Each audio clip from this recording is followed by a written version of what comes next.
চলো সরস্বতী পুজোর একটুখানি দুটো তোমাকে ইয়ে কিনে দিই, ড্রেস। তুমি সত্যি আমাকে ড্রেস কিনে দেবে? তাহলে আমি একটা বালুচরি শাড়ি কিনবো।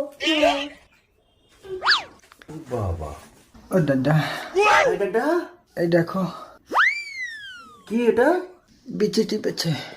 বিচি টিপেছে? হ্যাঁ, কার বিচি টিপেছে? ড্রাইভার।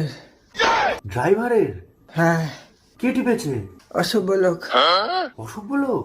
হ্যাঁ, সেইটা কি? বিচিশ্রী। বিচিশ্রী? হ্যাঁ, এটা কি? অ্যাওয়ার্ড। অ্যাওয়ার্ড পেয়েছে? হ্যাঁ, এটা সত্যি নাকি? না না, তাই না? এটা কি? এআই। ও এআই? আচ্ছা আচ্ছা আচ্ছা, ঠিক আছে তুই যা, স্টার মলে যাবো আমরা, যা।